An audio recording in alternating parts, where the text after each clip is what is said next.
بسم اللہ الرحمن الرحیم۔ رسول اللہ صلی اللہ علیہ وآلہ وسلم نے فرمایا، جو شخص حلال کی کمائی سے ایک کھجور کے برابر صدقہ کرے اور اللہ تعالیٰ صرف حلال کمائی کے صدقے کو قبول کرتا ہے تو اللہ تعالیٰ اسے اپنے دائیں ہاتھ سے قبول کرتا ہے،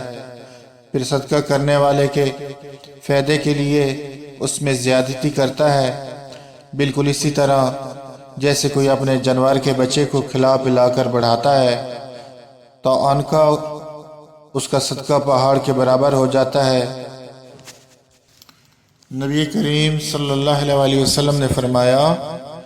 قیامت سے پہلے مال و دولت کی اس قدر کثرت ہو جائے گی اور لوگ اس قدر مالدار ہو جائیں گے، اس وقت صاحب مال کو اس کی فکر ہوگی کہ اس کی زکوٰۃ کون قبول کرے، اور اگر کسی کو دینا بھی چاہے گا تو اس کو یہ جواب ملے گا، مجھے اس کی حاجت نہیں۔ ایک شخص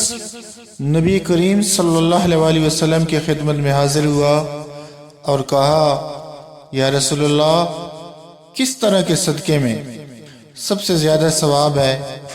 آپ نے فرمایا کہ اس صدقہ میں جسے تم صحت کے ساتھ بخل کے باوجود کرو، تمہیں ایک طرف تو فقیری کا ڈر ہو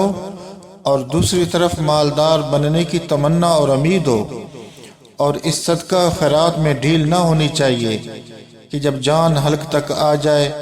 اس وقت تک کہنے لگے کہ فلاں کے لیے اتنا اور فلاں کے لیے اتنا، حالانکہ وہ تو اب فلاں کا ہو چکا۔